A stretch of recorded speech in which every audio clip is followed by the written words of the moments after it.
On Christmas Eve 1945, in the small town of Fayetteville, West Virginia, a family's festive joy vanished into one of America's most haunting and unsolved mysteries.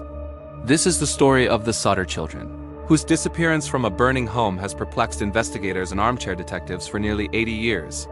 Picture the scene. George and Jenny Sodder, hard-working Italian immigrants and parents of 10 children, are settling in for the night. Their house on Montgomery Street is alive with Christmas spirit, a brightly lit tree visible from the road, a symbol of warmth and family. But as the clock ticked past midnight, the peace was shattered. Around 1 a.m, the phone rang. Jenny answered, but the voice on the other end was a stranger, asking for someone who didn't live there. After a moment of confusion and the sound of laughter in the background, the line went dead. Shaken, but trying to dismiss it, Jenny went back to bed. Just a short while later, she awoke to the smell of smoke. The house was on fire. Flames were tearing through the upper floors, where 9 of their children were sleeping. Chaos erupted. George and Jenny, along with 4 of their older children who were awake, scrambled out of the house. But 5 of the youngest, Morris, Martha, Louie, Jenny, and Betty, were trapped upstairs. George raced to find the heavy ladder he always kept leaning against the side of the house. It was gone. Mysteriously, it had been moved and thrown into a ditch some distance away. He tried to drive his work trucks to the side of the house to climb onto the roof, but neither of them would start, despite working perfectly just the day before. He smashed windows, trying to re-enter, but the inferno was too intense, driving him back with scorching heat and collapsing beams. Frantic, Jenny tried to call the fire department, but the line was dead. A neighbor rushed to a nearby tavern to call for help, but the operator couldn't be reached. When someone finally got through, the response was shockingly slow. The fire chief was miles away, and the small volunteer crew was undermanned. By the time the fire truck finally arrived, 7 agonizing hours had passed. By dawn, the Sodder family home was nothing but a pile of smoldering ash. Of the 5 children trapped inside, there was no trace. No bones, no teeth, not a single piece of human remains was found in the debris. The fire chief, Voris, suggested the blaze had been hot enough to completely cremate the bodies. The official verdict was accidental death caused by faulty wiring on the Christmas tree. But George and Jenny Sodder refused to believe it. How could a fire hot enough to destroy 5 bodies leave behind household appliances, books, and even a rubber ball relatively intact? They hired a private investigator and even consulted a crematorium employee, who confirmed that human bones would have survived a house fire of that duration and temperature. This is where the story shifts from a tragic accident to a dark and complex conspiracy. The Sodders began to uncover a string of bizarre clues and unsettling coincidences. They learned that a man had been seen stealing a block and tackle from their property shortly before the fire and was also seen tampering with the wiring on their trucks.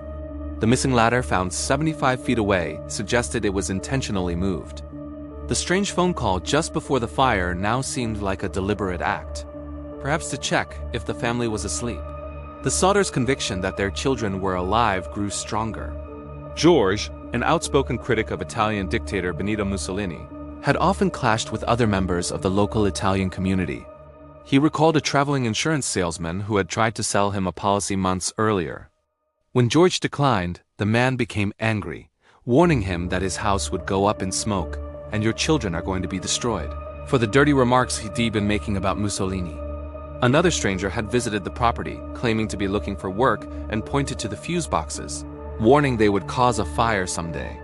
Fueled by grief and a desperate hope, George and Jenny launched their own investigation. They offered a $5,000 reward, which later doubled to $10,000 for any information.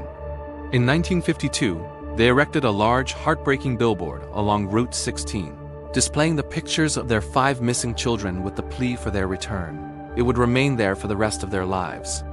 Over the years, a series of tantalizing and often cruel tips came in. A woman who ran a tourist stop claimed she had served breakfast to the children the morning after the fire. They were with 2 men and 2 women of Italian extraction in a car with Florida license plates.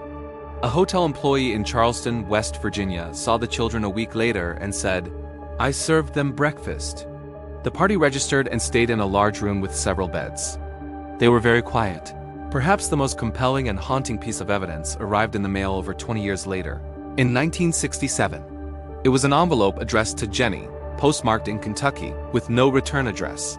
Inside was a photograph of a young man in his mid to late 20s who bore a striking resemblance to her son Louis, who would have been about that age. On the back of the photo, a cryptic message was written: "Louis Sodder, I love brother Frankie. Illa boys, a 90132 or 35. The family hired another private detective to investigate the photo. He traveled to Kentucky but disappeared and was never heard from again. The Sodders added the updated photo of Louis to their billboard, a new face of hope mixed with decades of pain. George Sodder passed away in 1969, never knowing what happened to his children. Jenny continued the search, wearing black in mourning for the rest of her life, tending to a memorial garden she planted where their home once stood. She passed away in 1989. The remaining Sodder children and their descendants have continued the quest for answers, but the case remains officially unsolved. So what really happened that Christmas Eve? Were the children victims of a tragic, albeit unusual, house fire? Or were they kidnapped in a meticulously planned plot, with the fire set to cover the tracks? The theories are endless. Was it a revenge plot by the mafia? A personal vendetta against George for his anti-Mussolini views? Did someone take the children for a reason we can't even fathom? The lack of physical evidence, the strange sightings, the menacing threats, and the chilling photograph of the man who looks so much like Louis Sodder all point away from a simple accident. The story of the Sodder children is a testament to a family's unbreakable love and their refusal to give up hope in the face of unimaginable loss. 80 years later, the mystery endures, a cold case that continues to capture our collective imagination. What do you think happened? Let me know your theories in the comments below. Thanks for watching.